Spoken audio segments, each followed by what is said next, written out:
फिरतो आणि काम नाही तुला, काम नाही, तू इकडे तिकडे फिरतो आहे, पाणी प्यायला माझ्याकडे येतो. अरे या रानामध्ये कुठं पाणी मिळत नाही, मी डोक्यावरून 4 किलोमीटरवर घागर भरून आणलेली आहे.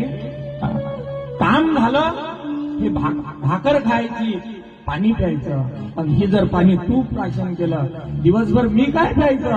म्हणून माझ्या पाण्याला हात लावू नको, पाणी पिऊ नको, माझ्या पाण्याला हात लावू नको. सज्जन हो, महाराज एक टक बघतात, पुन्हा पुन्हा पाणी मागतात. भास्कर पाटील पाणी देत नाही, महाराज तिथून जायला लागतात. मायबाप, महाराजांना विहीर दिसते, त्या विहिरीकडे महाराज जातात. भास्कर पाटील पुन्हा बोलायला लागतो, अरे तिकडे काय जातो? ती विहीर अनेक दिवसापासून कोरडी पडलेली आहे,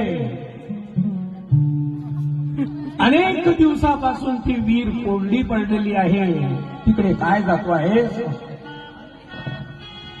महाराज शब्द बोलत नाही. सज्जन हो, त्या विहिरीच्या आजूबाजूला फिरतात आणि त्या विहिरीजवळ जाऊन ध्यानस्थ बसतात आणि माय धावा करतात. माय, हे शिवार कोरडं आहे ग, या शिवारामध्ये पाण्याची आवश्यकता आहे ग, आणि गंगेचा धावा करतात. मायबाप, परिणाम काय होते ऐका.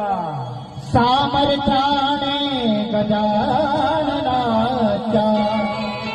सामर्थ्याने गजाननाच्या, संकट जाई कानाला, गण गण गणात बोले,